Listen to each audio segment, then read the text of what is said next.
Hey crew, it's Pitt, and I'm back with some more Esoterica. Today we're diving back into the works of Mr. Aleister Crowley. This is Liber 4. We are reading aloud and discussing as we go along the various points brought to light by the text. It is not the format for everyone, but people do find value in it, so you are more than welcome to tag along as we continue our exploration. Before we begin, however, if you are unfamiliar with me, any of my unconventional beliefs, or if at any point in time I lose you in the terminology, there will be several playlists linked in the corner above, in the box down below, along with the original source material and the link for my book where I teach you to do magic responsibly, so that you can get a better understanding of who I am and why I say the things that I do. With that being said, we're going to dive in and continue our exploration of Liber 4 by jumping ahead a chapter. I'm about done with this study. I am kind of over Mr. Crowley. But there are a couple more points that we do need to hit, so we're going to jump some of these. The last chapter, the one that we are about to jump, just has to deal with balancing, but it's not balancing yourself, which would be the most important part. Instead, it is about balancing the room. There is some things about cooperation. There's some things about creating the magical tools. None of that is necessary. We have gone over that plenty enough already. So we're just going to jump ahead. I'm going to do this one. We skip the next one, and then we're going to do the one following that, and then we might be done. I have to go through the appendix and see if there's anything valuable in there at all. But we may be moving on to the Tao after this weekend. So let's see what's going on. Part 3, Chapter 9 of Silence and Secrecy and Barbarous Names of Evocation. Any name is going to be barbarous. Barbarous is uncivilized. It is referring most specifically to the Barbary Islands. And so to use it as the generality of a barbarian, for instance, is a little bit racist. Just saying. Right? Not that they did not absolutely deserve the appellation that came from it, from their actions, but to attribute it to someone else is a little bit racist. It is found by experience, confirming the statement of Zoroaster, that the most potent conjurations are those in an ancient and perhaps forgotten language, or even those couched in a corrupt and possibly always meaningless jargon. All right, let's talk about this real quick. Straight off the top, if you are performing a magical ceremony and there is any part of it that you do not intricately understand, that you do not fundamentally know the meaning of the word that you are using fully, don't do it. If you are committing to a deity that you don't know about, don't do it. If you are speaking aloud words that you do not understand, don't do it. Right? Now that is with the caveat that if that is someone else giving you these words, there is the possibility of speaking in the tongues or in the spirit, and that is a real thing. That is a faith language, right? It is supposed to be accompanied by translation, but it doesn't necessarily have to be. It is quite literally letting the flow out of your heart. I have participated in this long before anything that is in this book. It is not an intricate part of my healing process, but it is not intricately evil, right? If someone is giving you a formula by which to speak things that you do not know, that is entirely different than you just letting your soul release sounds, right? They don't have to be coherent for God to understand them. But if you are taking someone else's words and you are repeating them without an understanding of them, you are aligning yourself with something. You just don't know what it is. That is one of my major problems with the Masons. For instance, they practice magic. They do not believe in magic. That is stupid. Right? To perform a magical ceremony and you do not believe in it is stupid because you're still investing the energy. You just don't realize that. You don't know where the goal is. You don't know what the target is. You don't know where your energy is going. And it is probably going to be going somewhere slightly nefarious, if not worse. If you are going to participate in any type of a magical ceremony, know entirely what is going on. It is not more effective, right, to use a forgotten language. It is not going to be, because you might pronounce something in exactly the wrong way, and that does have reverberations. Things do have intentionality. The way that things are pronounced changed over time. What we say as one word may not be what it was 100 years ago. Our intentionality in using that word is going to be completely different than it was for someone else 100 years ago or 200 years ago, much less a couple of thousand forgotten language. If it is a forgotten language, that means nobody knows what those words mean. They may guess, they may assume, they may even extrapolate using AI or something along that lines. Does not mean that it is necessarily correct. It is probably correct. It could be correct, but it is not necessarily correct. And to invoke anything that you do not understand is stupid. Like remarkably stupid. Back to the text. Of these, there are several main types. The preliminary invocation in the Goetia consists principally of corruptions of Greek and Egyptian names. For example, we find a Sarananarophris for Asor Nefer. See the problem here? I don't know how to pronounce this. I have a fairly good grasp on the language. I can sound out most things. That is how I learned to read. Right? Phonetics, before I hooked on phonetics, was even a thing. That is how I learned to read. I can work this out. I could probably get it right eventually, but that doesn't mean that it will be right when I say it. Right? There are many things that I have only read and I mispronounce in the current use of the vernacular. Right? That is not just me. That is many people. But that's not in the process of a spell. That is not creating something from the spirit. If you don't understand it, it is a problem. I cannot speak this in the exact way that it should be done.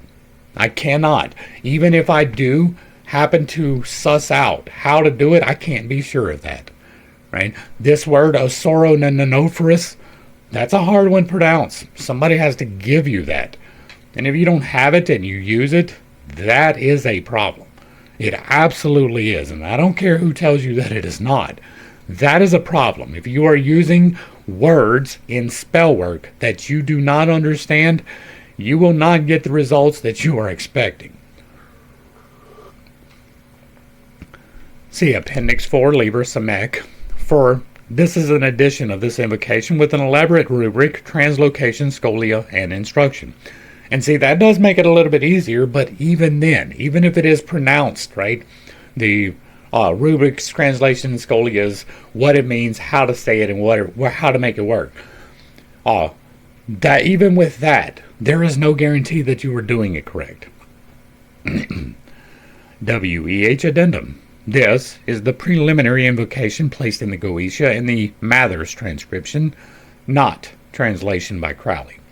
This invocation is not a part of the original text, but comes to us from the Greco-Egyptian period of perhaps the 6th century. The Goetia is itself a small portion of the Lemegeton, or Lesser Key of Solomon. This preliminary evocation is altered in Liber Samek over that published in the Goetia. The conjurations given by Dr. D. Vide, Equinox 1-8, are in a language called Angelic or Enochian. How much do you want to bet that we do not have a grasp on the Angelic language?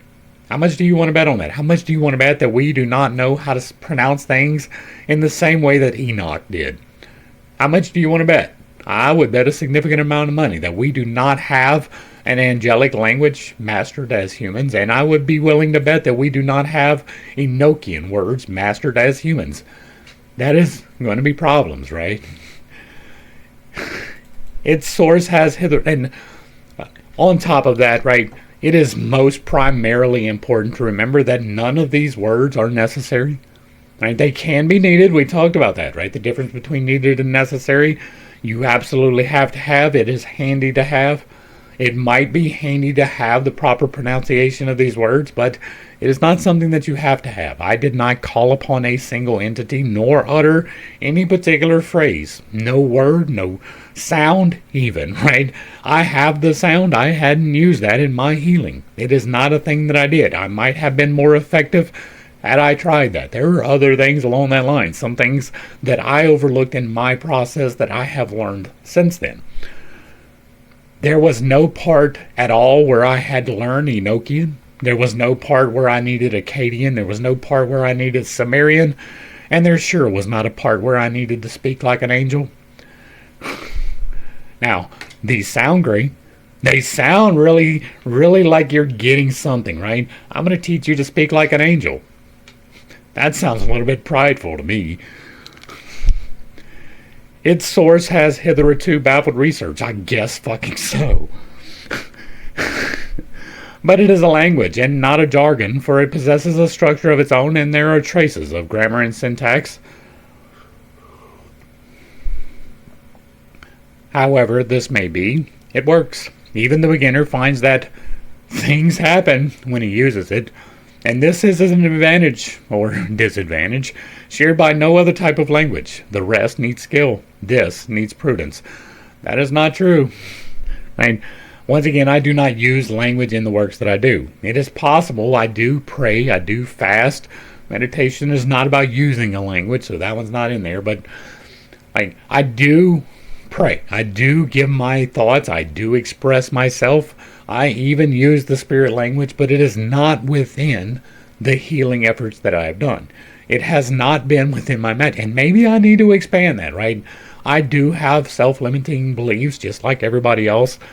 Maybe I do need to experiment with some of these other things, but I have been so effective with what I have, it makes it hard for me to want to, right? I have not just received results, but positive results with no negative reverberations. That is a big deal. It is very hard to perform any of these acts and not receive negative reverberations. I haven't. and even the things that could be construed that way, those were lessons, like the broken leg. That had nothing to do with me healing myself. That had to do with another lesson that I had to have. And part of that was learning how to heal myself even better. Right? It wasn't a negative influence because of what I did. It was a positive influence, even though it appeared negative, so that it could teach me something greater in the knowledge that I already had. But what I'm doing with my leg, the extra above what I had when I wrote this book, this book was published 1 month before my leg broke. If I would have waited till today, I could have added a little bit more to this. Now, I do have a second edition coming because I just received a whole lot of information that I do need to process and get in there. It's going to take me a little while to get the processing part done. So that I can give it back to you in a way that is effective, but there's a way to link the musical scale to the healing efforts. What I have done in this book is take it from visual, which is how most people have done it, into a physical feeling thing. This will move it into the auditory range as well. And so instead of just having the vision part, which doesn't work for everybody, some of us have aphantasia, we will also have the physical part, which I have already put in here, plus the auditory part, which is at least one more dimension added into it. So I'm excited about that, but I have to onboard the information before I can give it out correctly.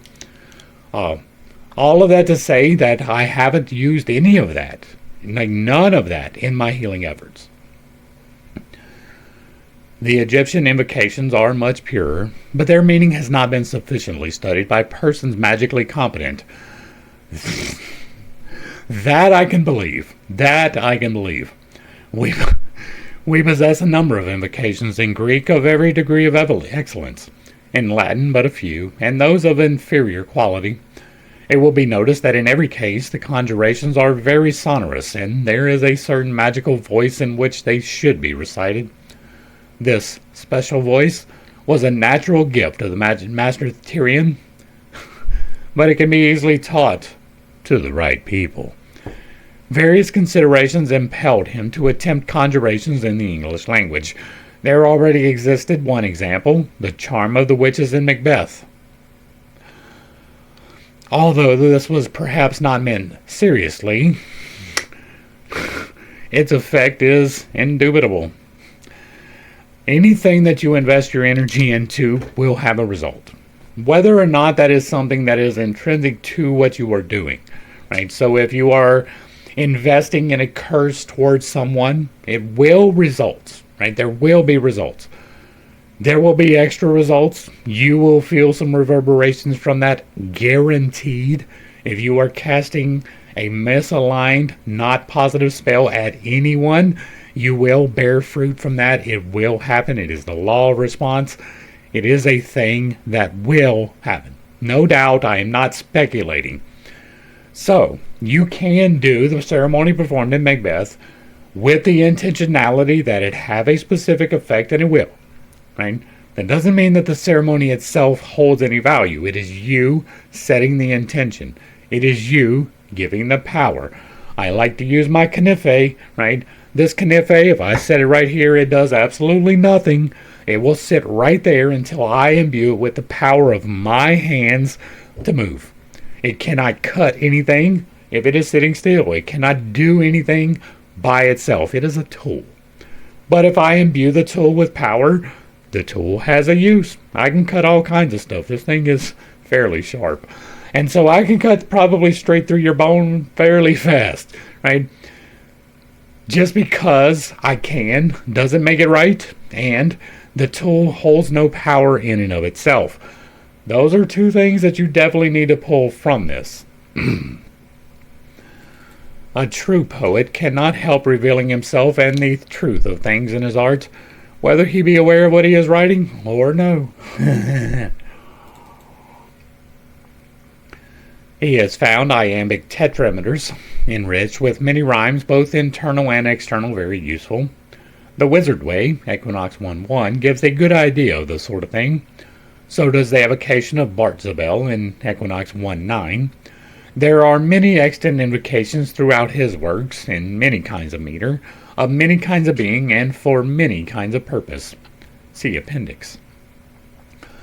Other methods of incantation are on record as efficacious. For instance, Frater IA, when a child, was told that he could invoke the devil by repeating the Lord's Prayer backwards. He went into the garden and did so. The devil appeared and almost scared him out of his life. No, he didn't. Right? Now, that is not to say that there was not an entity that appeared, but it was not the oppositional force to the Creator in its fullness as a deity, right? Which is what is implied by the devil, right? The co-equal to the Creator of the universe, just negatively aligned. That is not a thing. There are entities, and some of those entities are aligned for the detriment of humankind. One of those may even take upon himself the appellation of the devil, but it is not like the guy who rules hell. That's not a thing. There is no hell, therefore it can't be ruled by this entity. This entity is not co-equal to God. He cannot go and talk to God. God is outside of the entity's comprehension as well. It is beyond their ability to get the full scope of that which is outside of the creation. They are contained within the creation, and nothing within the creation can contain the whole scope of outside of the creation. Right? God is, like, the creation is entirely of God, but it is not God in his entirety. It is only the part that he is limited into the creation. The only possibility that we can have is the understanding of this part of it, right? The created part of it, and we will never have the fullness of that. There is just too much of it. Right? We will not get a full understanding of the entirety of the universe at any point. We may get some understanding of the mechanics of the universe, but we will not have an understanding of all of them. It's just not going to be a possibility. There are too many variables. There is no devil. Right? There are entities, and some of them may identify themselves, plural, as devil, but that doesn't make that they are. It is therefore not quite certain in what the efficacy of conjuration really lies. It is intentionality. It has nothing to do with the words, the ceremony, or the tools. It is what you do. You can conjure things. That is a thing, right? I do not practice that, even though I have opened myself up to the entities. I'm not calling upon names. I'm not performing these ceremonies. I'm not doing rituals. I'm not even making your tools, big guy. Right? The tools that I use are all internal, right? I do have some, right? I got a wand right there where my thumb is. I got stones in a couple of boxes up here. That's a petrified stone right there. I've got sage down here. I've got incense up here. Like, I use tools, but those tools have no power. They do nothing other than correct mindset, act as memory aids, right? They have no power in themselves. The peculiar mental excitement required may even be aroused by the perception of the absurdity of the process and the persistence in it, as when once Frater Perturabo, at the end of his magical resources, recited from Greenland's icy mountains and obtained his result, That lets you know something. It does. You want to know what it does? I mean, first off, it lets you know, hey, here's him using them freaking names again, right? We've already had Tyrion in this one. We've already had him referred to as himself, right, Aleister Crowley. And now we have him referred to as Frater Perdurabo, which is another one of his appellations. He'll probably bring up the beast a little bit farther along. But what it lets you know is that it is not the ceremony, right? If he was able to get any result from Greenland's icy mountains, it wasn't because it was a spell. It's because it was an intentionality, and it is the intentionality that makes the difference. You invest the energy. It doesn't matter what you say. You can say anything. If your energy is right, it's going to do what it's supposed to do. Footnote. C. Lucius A. Crowley, Collected Works, Volume 3, Epilogue. It may be conceded in any case that the long strings of formidable words which roar and moan through so many conjurations have a real effect in exalting the consciousness of the magician to the proper pitch. That they should do so is no more extraordinary than music of any kind should do so. Magicians have not confined themselves to the use of the human voice. The panpipe with its 7 stops, corresponding to the 7 planets, there are 8 planets, the bull roarer, the tom-tom, and even the violin, have all been used, as well as many others, of which the most important is the bell. See Part 2. It should be said that in inexperience, no bell, save his own Tibetan bell of Electrum Magicum, has ever sounded satisfactory to the master Tyrion. Most bells jar and repel.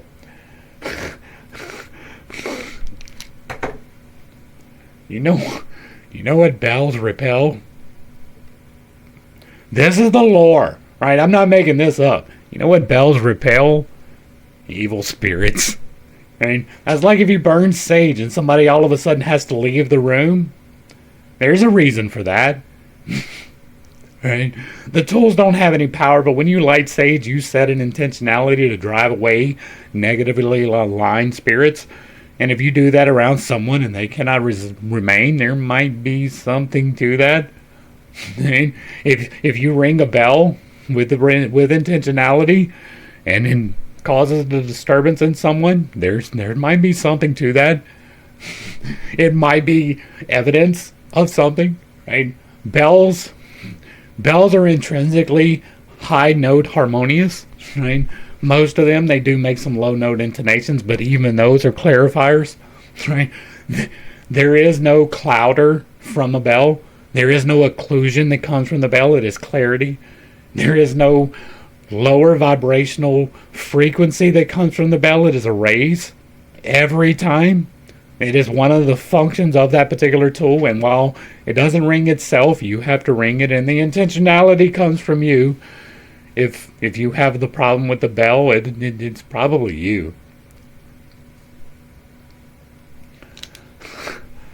Of which is the most important is the bell, though this is not used so much for actual conjuration as to mark stages in the ceremony. Of all these, the tom-tom will be found most generally useful. While on the subject of barbarous names of evocation, we should not omit the utterance of a certain supreme words which enshrine Alpha, the complete formula of God invoked, the complete formula of God, or Beta, the whole ceremony. Examples of the former kind are the Tetragrammaton, IAO, or Abrahadabra. We have already discussed those in some extensive length. An example of the latter kind is the great word. What?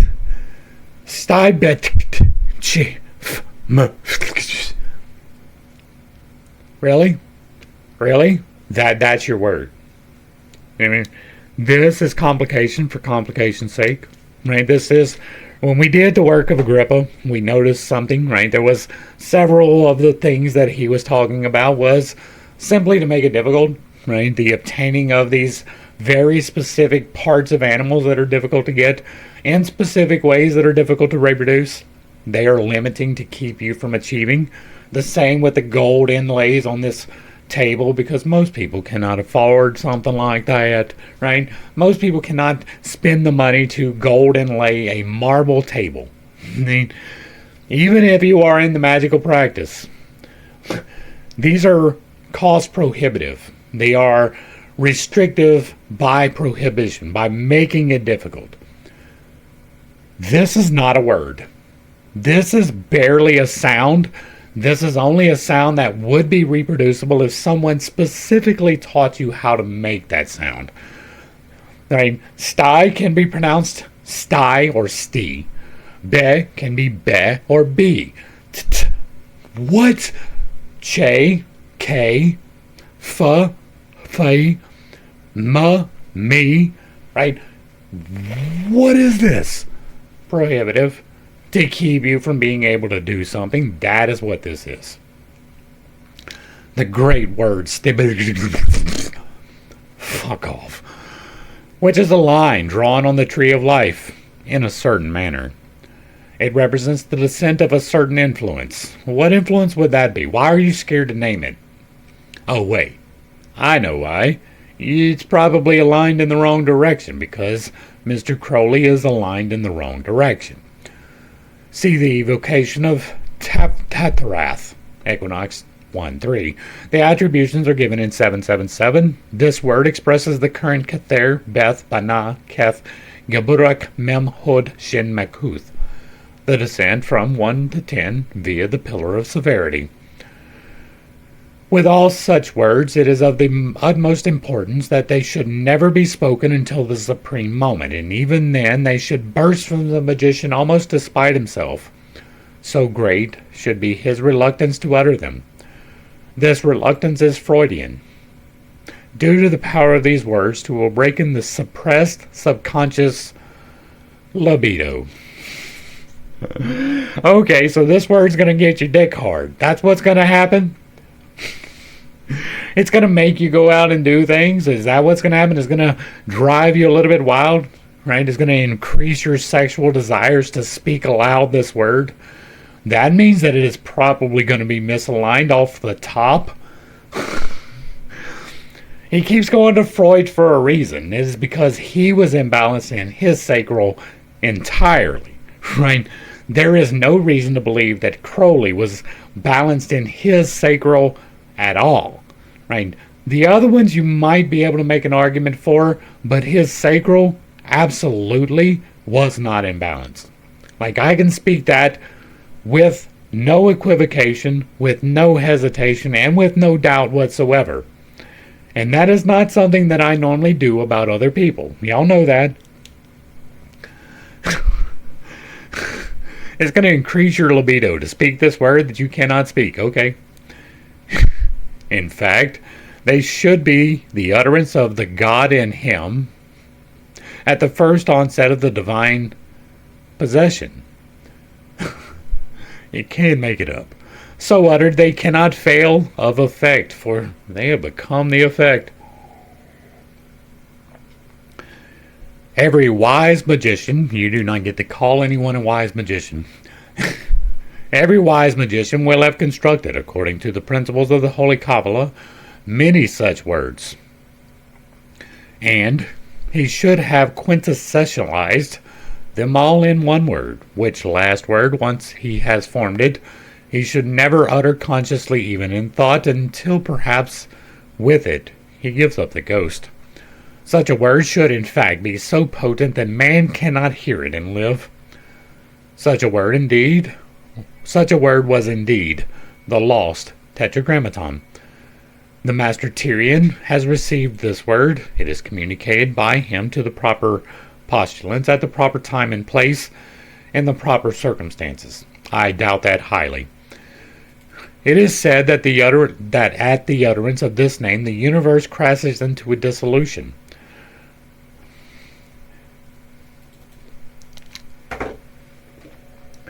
You believe that you have the power to speak a word and dissolve creation? You believe that you have the ability to dissolve creation? Like, you can remove yourself from it. That is possible, and I guess that is a dissolution, but that's not really doing it. It's you're not dissolving the universe. There is no word that you can utter that will. You can, however, I've said it before, and I will say it again. In the process by which I instruct in here, there will come a time by which you have to make a decision to remain or go. Or even just to make the decision that it is okay if you do not return.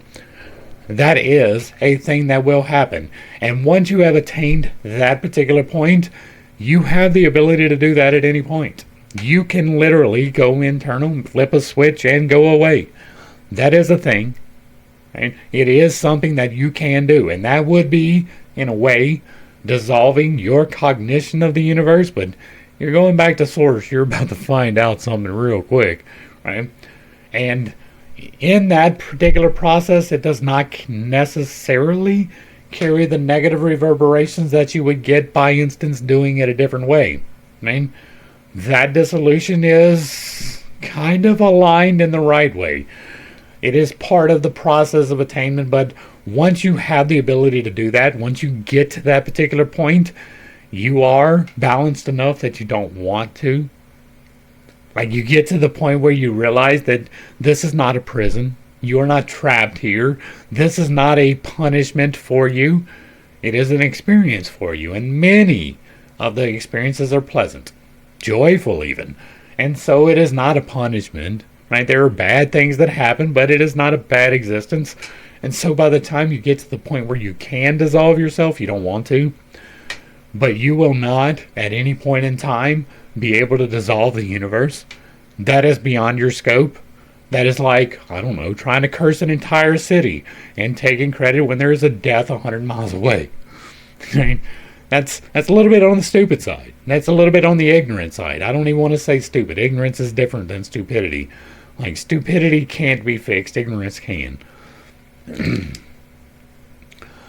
Let the magician earnestly seek this lost word, for its pronunciation is synonymous with the accomplishment of the great work. Now, I have told y'all repeatedly, I have a word. Right? It was given to me by the divine. I cannot repeat it correctly. Right? It is a word that is a sound more than it is a word. It is part of the magical process that I have never used in the magical process. Right? There are things I'm like, it really astounds me how much I overlook. Right? My SI demon, I overlook shit all the time. When I was doing my healing works, I never once thought to do it with my hands, to actually move the energies with the energy manipulation points provided by Spirit. I did it without them. Right? It never occurred to me that I could do that. Right? And so there are things that it never occurs to me to do. Using the word that was given in the healing efforts never occurred to me. Not even a single time. I didn't use it. I have it. I can mentally reproduce it in a way that is effective for achieving some things, but that wasn't used in my healing work at all. Right? I cannot give you the word. I can't. Besides the fact that I am quite specifically limited from that, I cannot even reliably relay it. It is a sound, and I can't reproduce the sound in the way that would be accurate. I could give you an approximation, and I have before. It is close to the sound of magnetics, but I cannot give it to you. Right? Even if I so desired, even if it was not particularly limited, I cannot reproduce it vocally in a way that would be the actual word. Right? It is not intrinsic to the magic operations. Right? If it was, I would not have been able to heal myself without using it. Right? That would have been something that was not possible. I would have had to use the word. I didn't. The same is true with the hands. I do believe that it is going to be more effective. I am beginning to work with those things in a more effective manner. Everyday Masters has helped me in that, right? And if you didn't see that video where I did the Robert Edward Grant, I recommended Everyday Masters, and while we may not be fully aligned, I believe that he is positively aligned and doing something, and he has taught me a few things along the way. So if you're interested in this, you might want to check him out. It's Case, not Chase, and he is teaching something over there as well. It is on a much slower pace than I do over here, but not many people can keep up with my pace. Alright, let's get back to the text. I done rambled enough. Each man has a different great work. That is an absolute truth. Just as no 2 points in the circumference of a circle are connected with the center by the same radius, the word will be correspondingly unique. In this matter, the efficiency of words, there are again 2 formulae exactly opposite in nature. A word may become potent and terrible by virtue of constant repetition. It is in this way that most religions gain strength. At first, the statement, "so and so is God," excites no interest. Continue and you meet scorn and skepticism, possibly persecution. Continue, and the controversy has so far died out that no one troubles to contradict your assertion. Okay, so first off, if you are saying that so-and-so is God, you are wrong. God is outside of the creation. It is the entirety of the creation, but the creation is not the entirety of God. And therefore, while every single person you see is a representative of the divine, it is not the divine. I am not the divine. You are not the divine. No one that you have ever put eyes upon or hands upon or had the ability to do those things was God. God is bigger than that. So, saying so-and-so is God is dumb, right? That is stupid. That isn't even really ignorant. It kind of is, but it is more aligned towards stupid than ignorant, right? And then, so you saying that excites no interest, and then you meet scorn and skepticism, right? How are you doing it? Are you going to a church and saying it? You're probably going to reach some persecution. Are you going in the middle of a park and saying it? You might, but it's less likely, right? Continuing, the controversy has died out, right? Eventually people will try or will quit trying to correct your inaccuracy. No superstition is so dangerous and so lively as an exploded superstition. The newspapers of today, written and edited almost exclusively by men without a spark of either religion or morality, that is so wild that he would talk about someone else, right? Now, you can make the argument that he liked religion, right? He followed several deities over the course of his life. He did not commit to any one of them at all. And morality? Are you kidding me? Morality? I mean, morals are subjective. Your morals and my morals are not going to be the same morals. Morals are how you decide to act, what you decide is correct. Ethics are how the tribe has decided things are correct. Those things do not have to align. I don't believe in abortion. Society does. My morals and their ethics are not the same. Another person may believe in abortion. Our morals are not aligned the same. So no one's morals are necessarily going to be repeated in another person. So putting morality in here is a little bit wild, but even the commonly accepted moralities, right? Don't injure another person, don't steal from another person, don't cheat or on another person. Like all of the things that society in large has agreed, he was against, right? He stole information from all of the members of the various clubs he tried to join. He was ostracized by them for that. He was not faithful to his wife at all in the entirety of his life, or even to a single partner ever. He was quite promiscuous in his drug use, right? None of the things that are attached to morality by anyone would be repeated by Mr. Crowley at all. And so it's wild to see him talking about someone's morality. To place a judgment upon someone else for their morality when you have none, wild. The newspapers of today dare not hint that anyone disbelieves in the ostensibly prevailing cult. They deplore atheism, but all but universal in practice and implicit in the theory of practicality, all intelligent people. As if it were the eccentricity of a few negligible or objectionable persons. This is the ordinary story of advertisement. The sham has exactly the same chance as the real. Persistence is the only quality required for success.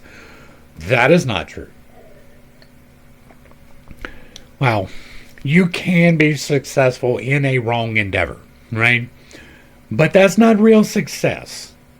Like, it's not real success if you are successful in stealing from someone, right? That's not success. You achieved your goal, and in one sense of the word, that is success. But in the greater sense of success, it is not. You can be persistent in the wrong things and achieve your goals, but that is not the same thing as being successful. And I know that is a pedantic argument, but it is an important pedantic argument. The opposite formula is that of secrecy. An idea is perpetuated because it must never be mentioned. A Freemason never forgets the secret words entrusted to him, though these words mean absolutely nothing to him in the vast majority of cases. The only reason for this is that he has been forbidden to mention them, although they have been published again and again and are as accessible to the profane as to the initiate.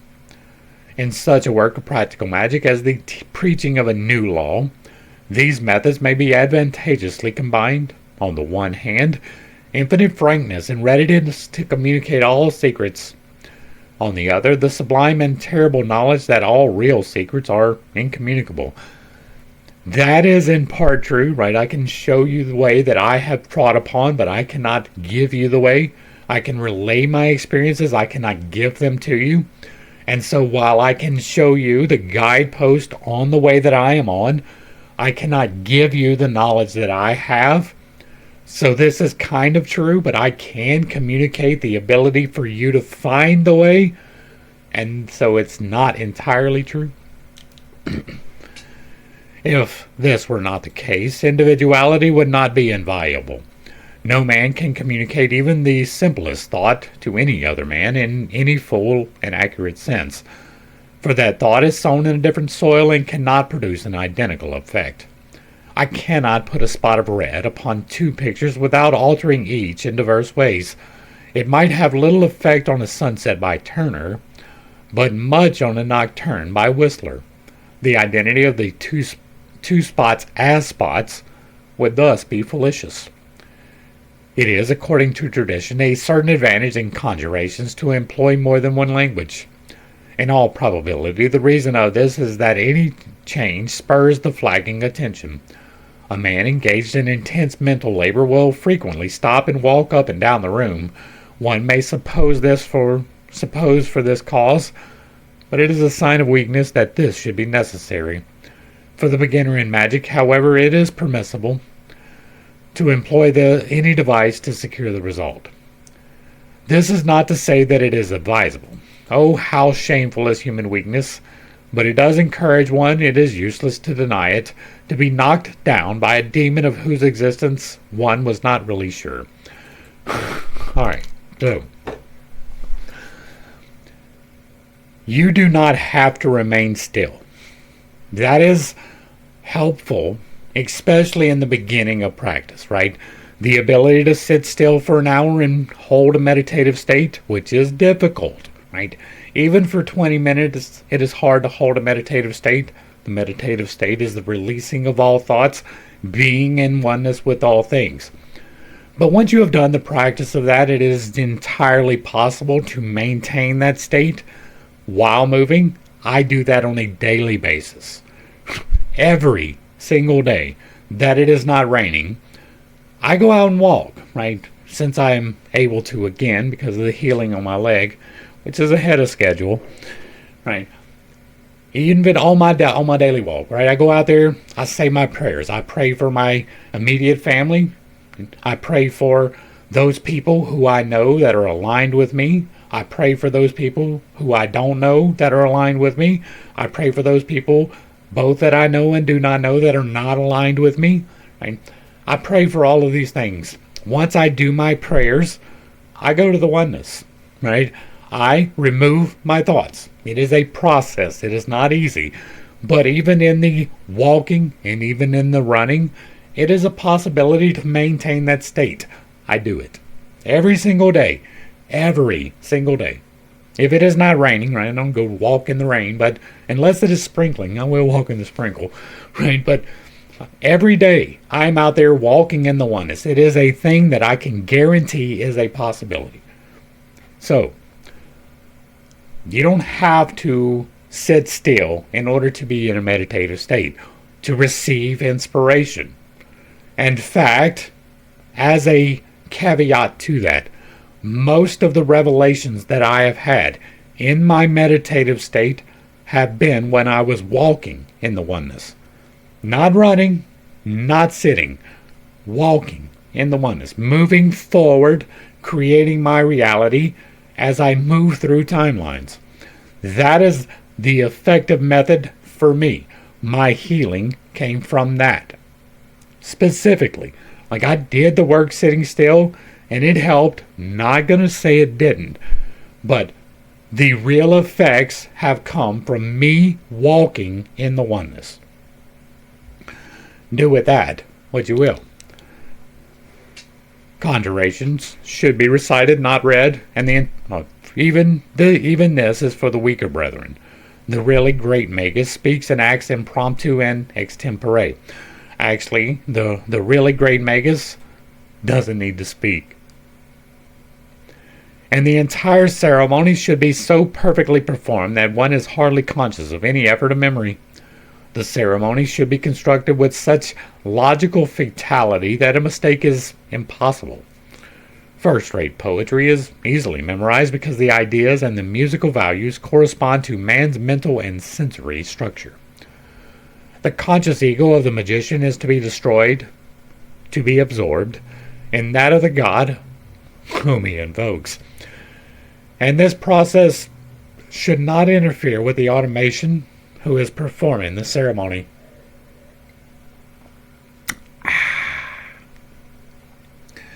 But this ego of which it is here spoken is the true ultimate ego. The automaton should possess will, energy, intelligence, reason, and resource. This automaton should be the perfect man, far more than any other man can be. It is only the divine self within the man, a self as far above the possession of will or any other qualities whatsoever, as the heavens are high above the earth, that should reabsorb itself into that illimitable radiance of which it is a spark. Hold on. Do you see the problem? I'm about to point it out. It is only the divine self within the man, a self as far above the possession of a will. The automaton should possess will. This automaton should be the perfect man, far more than any other man. It is the divine self within the man and above the possession of a will. The automaton should possess will. Same paragraph within the same chapter. It is only the divine self within a man, a self as far above the possession of will or any other qualities, so energy, intelligence, reason, and resource whatsoever, as the heavens are high above the earth, that should reabsorb itself into that illimitable radiance of which it is a spark. This is said of the partial or lesser works of magic. There is an elementary treatise. One cannot discuss higher works, as for example those of the hermit of Asapius Island. The great difficulty for the single magician is so to perfect himself that these multifarious duties of the ritual are adequately performed. At first, he will find that the exaltation destroys memory and paralyzes muscle.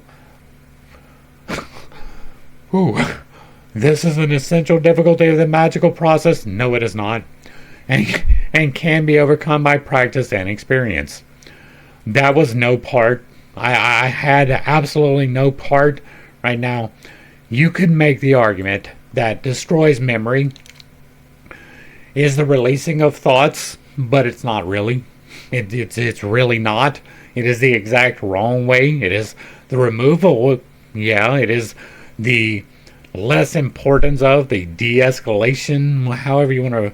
But destroy? No, you still retain your memories after the process is over. That is not destruction.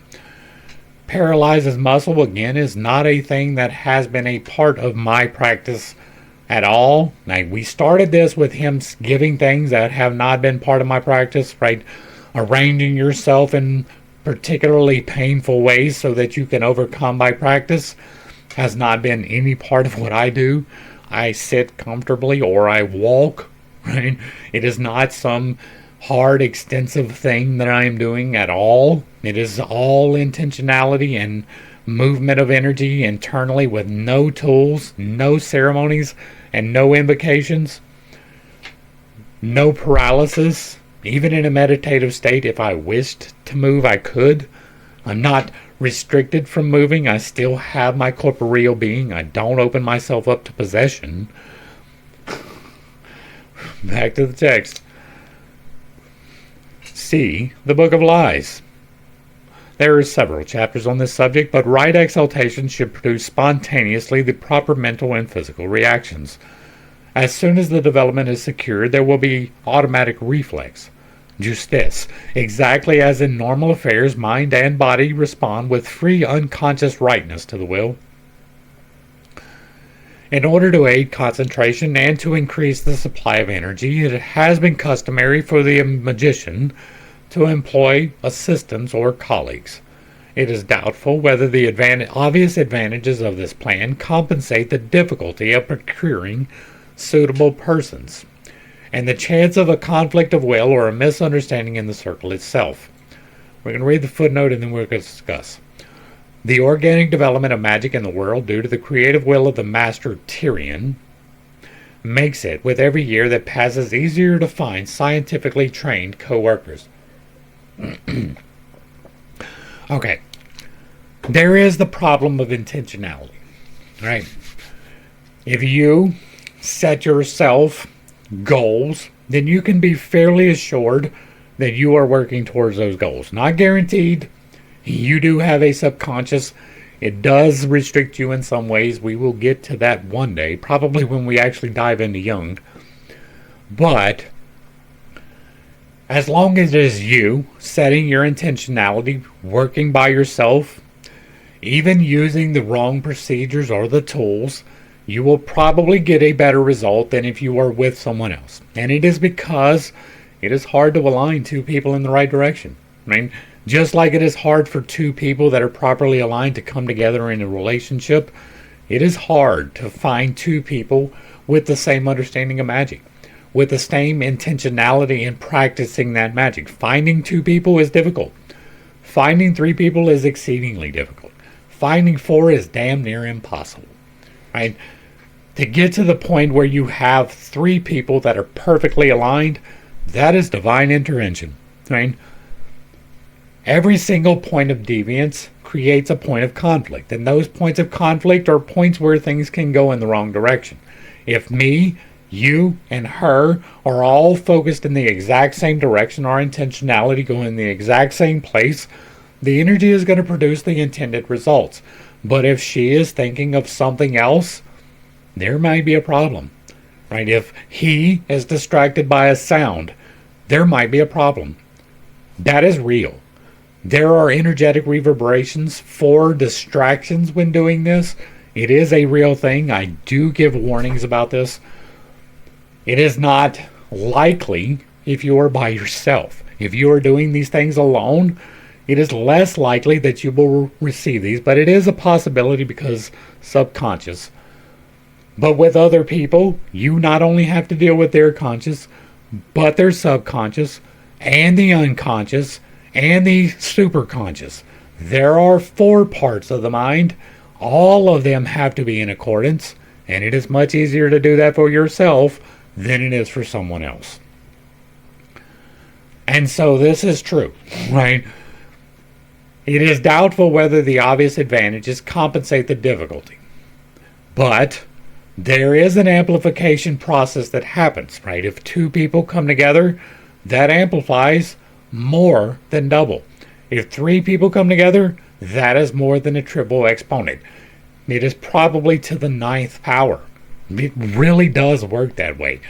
But the alignment has to be correct. You have to have these discussions before you start. right? And open and honest communication really does make a difference, right? Do not be deceitful. Do not allow deceitfulness. If someone lies to you about anything in a magical setting, dismiss them completely. And I don't care if it is as simple as what color somebody is wearing. If they are deceitful in small measures, they will be deceitful in large measures, and you should not align yourself energetically with people who participate in that. Now, I set a high bar. I don't lie. Not to say that I don't ever. There are some very few exceptions to that, but they are very, very few, and I couldn't even list them for you right now. I may tiptoe around a subject instead of engaging, and that is kind of a lie, but that is mainly to save you than it is to me. I would rather avoid it than cause conflict in specific ways, and so one of the best ways to explain that is the belief systems, right? The control systems, Christianity and specificity. I used to be a Christian. Most of the people in my life still are, and they are not open to the knowledge that that is remarkably foolish. At least the way that it is expressed, the way that it is currently employed, is not the best, right? It is better than others, but it is not good alignment for the most part. There are many problems with that particular control system, but the people in my life, they're not open to hearing that, so I do not engage in those conversations. But if you come to me and you ask me a question, you are going to get the answer. My daughter learned that at 5 years old. I was not a big fan of the Santa Claus myth. And I've got reasons for that. It is part of the origin story that it was not even fully revealed, but the problem that happened to me, it was by a guy in a Santa suit. And so I had already these problems with that. And when my daughter came up to me and she's like, "Daddy, is Santa Claus real?" I asked her, I said, "Do you really want the answer to that?" And she's like, "Yeah, I don't want to believe a lie." I was like, "Okay, well, Santa Claus is not real. It's Mom and Daddy." I don't lie. If you ask me a question, you will get a direct answer. If my wife asks, "Does my butt look big in these britches?" the answer might be yes. I don't tiptoe around the feelings for deceit because that is inviting in negative energies. On this channel, I don't lie to y'all. I am remarkably honest, if you don't know. I tell y'all things that people in my life don't know. There are real things that I have revealed on this channel in full honesty that other people in my life don't know, even if it bears upon them. Insisting upon honesty is exceedingly important. That is the point of this, right? Aligning yourself with the proper people makes all of the difference in the world. On one occasion, Frater Perdurabo was disobeyed by an assistant, and had it not been for his promptitude in using the physical compulsion of the sword, it is probable that the circle would have been broken. Aha!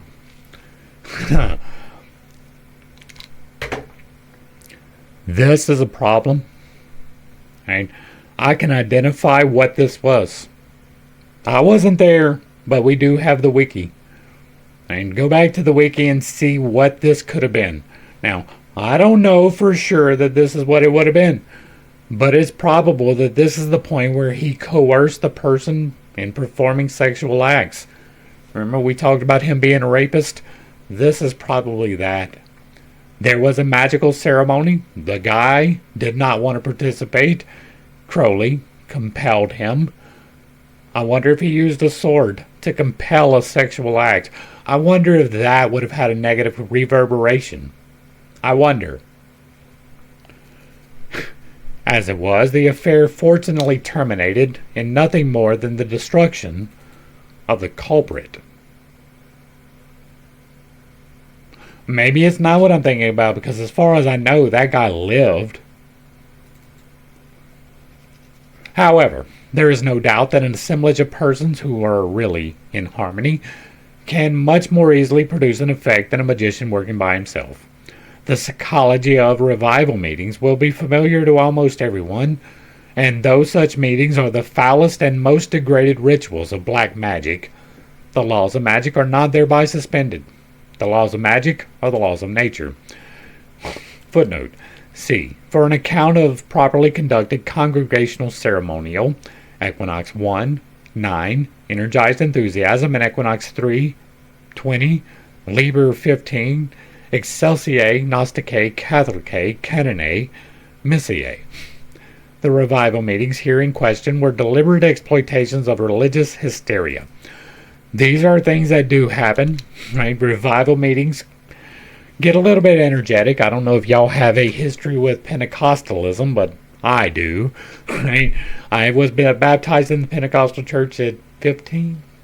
I participated in many of these revivals, and there are definitely some things that can be attributed to black magic. I don't know that I would consider that to be the foulest and most degraded rituals of black magic. That would probably instead be the things that Mr. Crowley did. Right? By his own admission, blood magic, sex magic, ceremonial coercion, right? Those are foul, degraded black magic rituals with no exceptions. A singular and most famous example of this is of sufficiently recent date to be fresh in the memory of many people now living. At a nigger camp meeting in the United States of America, devotees were worked up to such a pitch of excitement that the whole assembly developed a furious form of hysteria. I am not surprised to see this. If you are offended by my use of this word, I am not apologizing to you. Right? I am reading a literary example. I will use the literary example as a given. I don't care if it offends you. If you are offended at a word, you're soft like butter. If you are choosing to be offended at a word, that is a choice that you are making. There is no word that I can say that conveys your essence unless you decide that that is your essence. If you decide to take offense, then offense can be given, but I can't give you offense if you don't want it. This is not spoken with intentionality to be degradatory. As a matter of fact, and we're going to talk right now about the fact that he is racist.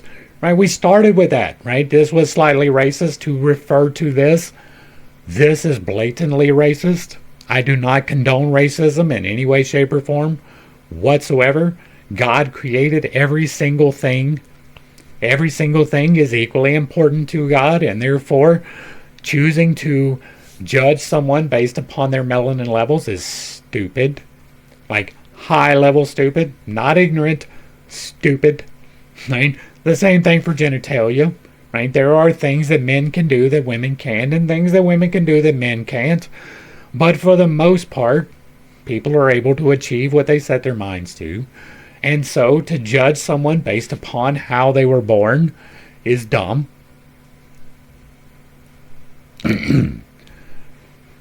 The comparatively intelligible cries of glory and hallelujah no longer express the situation.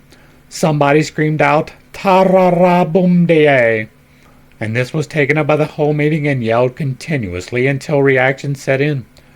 The affair got into the papers, and some particularly bright disciple of John Stuart Mill, logician and economist, thought that these words, having set one set of fools crazy, might do the same for all the fools in the world. He accordingly wrote a song and produced the desired result. This is the most notorious example of recent times of the power exerted by a barbarous name of evocation. And again, barbarous is also a racist term. A few words may be useful to reconcile the general notion of causality with that of magic. How can we be sure that a person waving a stick and howling thereby produces thunderstorms? In no other way than that familiar to science. We note that whenever we put a lighted match to dry gunpowder, an unintelligibly arbitrary phenomenon, that of sound is observed, and so forth. It's not arbitrary. I mean, once again, we have that lens of history to look back through. We understand how sound moves. We understand what this is. It is not unintelligible or arbitrary. It is perfectly predictable. It is the collapse of the air due to the explosion. That's where the sound comes from. I thought that that was something even then, but apparently I'm wrong. We need not dwell upon this point, but it seems worthwhile to answer one of the objections to the possibility of magic, choosing one which is at first sight of an obviously fatal character. It is convenient to quote verbatim from the diary of a distinguished magician and philosopher. In a later entry, we read that the diarist has found a similar train of argument in Space, Time, and Gravitation, page 51. He was much encouraged by the confirmation of his thesis in so independent a system of thought. I have noticed that the effect of a magical work has followed it so closely that it might have been started before the time of the work. E.g., I might, tonight, work to make X in Paris write to me. I get the letter the next morning, so that it must have been written before the work. Does this deny that the work caused the effect? Here is the effect. There are timelines. Right, this is my theory. This is speculation. If you don't like it, take it with a grain of salt.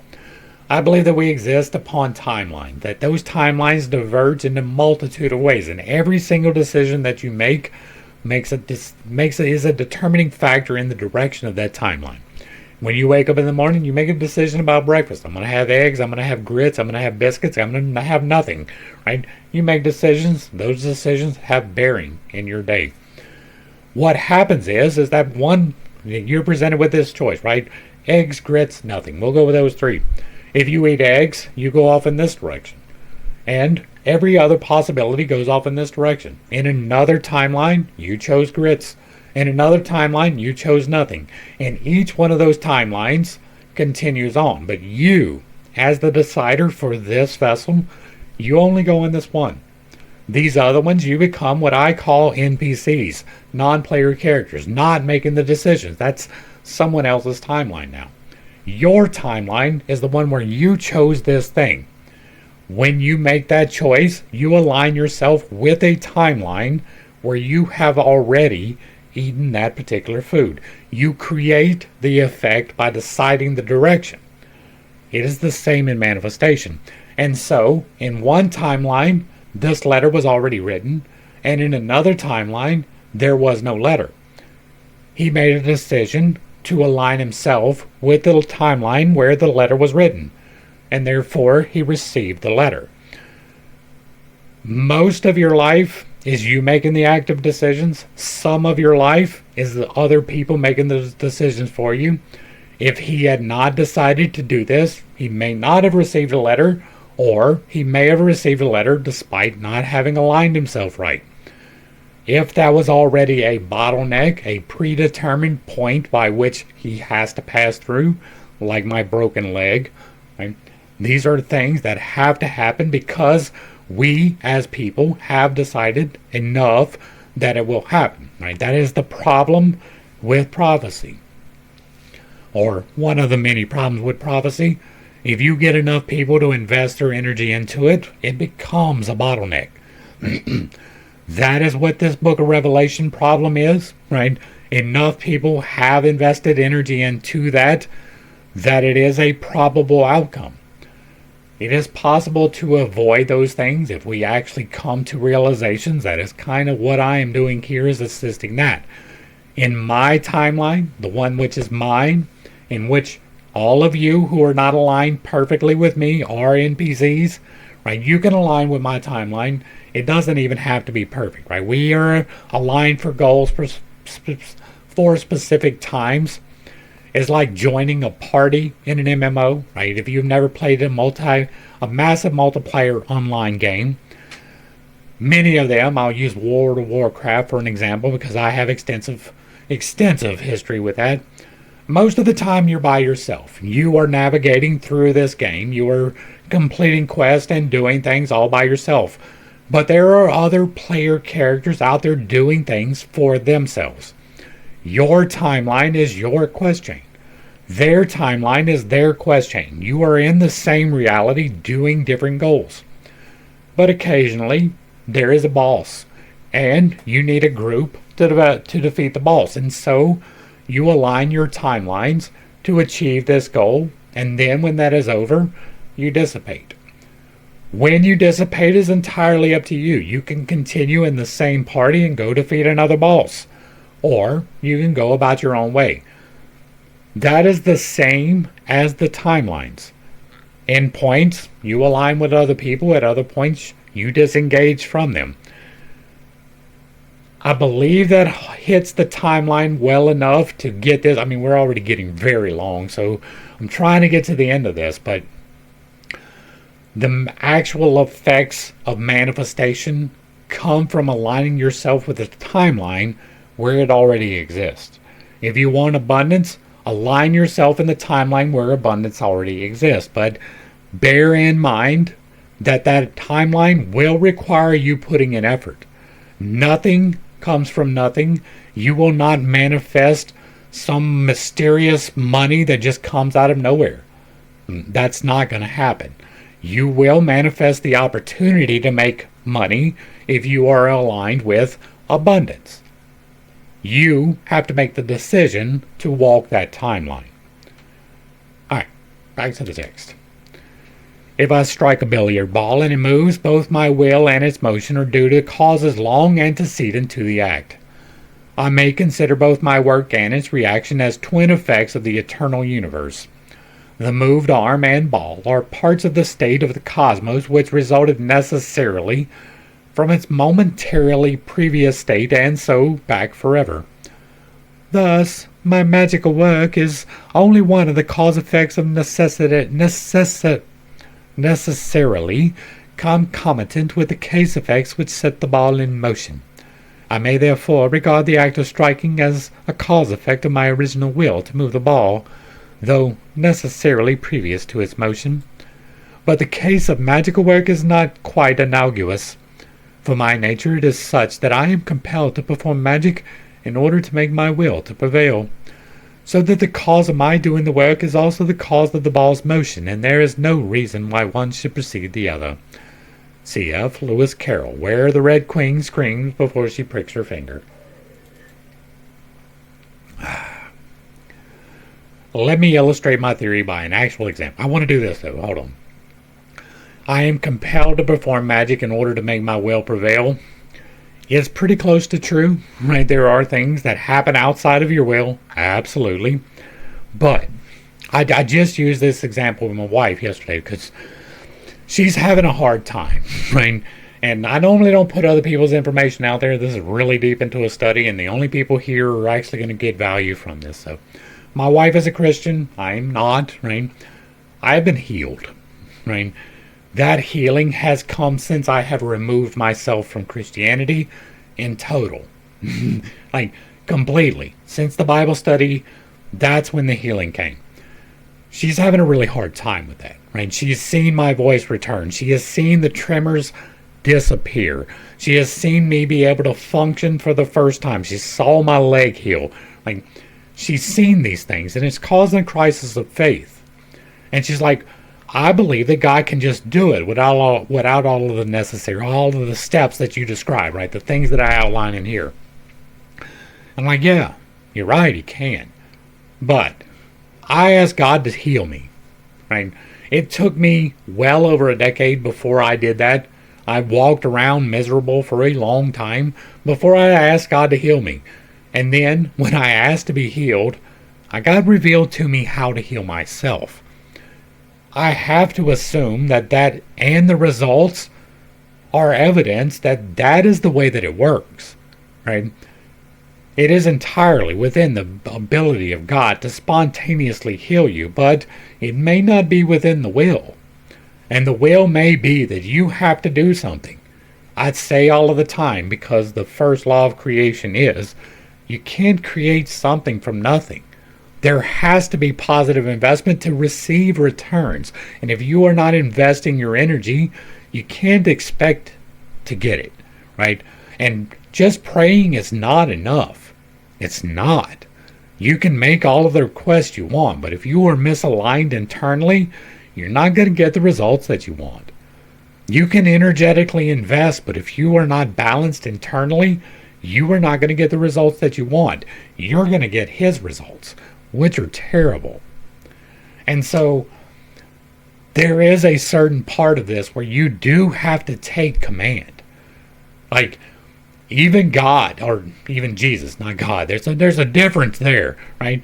But even Jesus told you it is by your faith that you are healed, right? And that faith required the soldier to come and ask, right? He didn't just sit at home and say, I have the faith that he is healed. He went and asked, and it was done.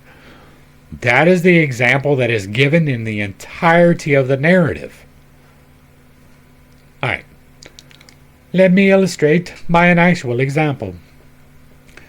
I write from Italy to a man in France and another in Australia on the same day, telling them to join me. Both arrived 10 days later, the first in answer to my letter, which he received, the second on his own initiative, as it would seem. But I summoned him because I wanted him, and I wanted him because he was my representative, and his intelligence made him resolve to join me, because it judged rightly that the situation, so far as he knew it, was such as to make me desire his presence. That is absolutely a thing that can happen. Remember I just said that there can be bottlenecks that you do not initiate? This can be one of them, right? If someone requires your assistance, it is entirely possible that you will show up for them. When the student is ready, the master will appear. That is a thing. Now, I don't give the appellation of master to earthly people, but the idea, the concept, the teacher will arrive would be a better way of putting that. Yes, I know. But that's not the saying, right? The saying is the master. This same cause, therefore, which made me write to him, made him come to me, and though it would be improper to say that the writing of the letter was the direct cause of his arrival, it is evident that if I had not written, I should have been different from what I actually am, and therefore my relations with him would have been otherwise than they are. In this sense, therefore, the letter and the journey are casually connected. One cannot go further and say that in this case I ought to write the letter even if he had arrived before I did so, for it is a part of the whole set of circumstance that I do not use a crowbar on an open door. The conclusion is that one should do one's will without lust of result. That is true. If one is working in accordance with the laws of one's own nature, one is doing it right, and no such work can be criticized as useless, even in cases of the character here discussed. So long as one's will prevails, there is no cause for complaint. To abandon one's magic would show lack of self-confidence in one's powers and doubt as to one's inmost faith in self and nature. Hey, you should have talked to Eliphas Levi about that.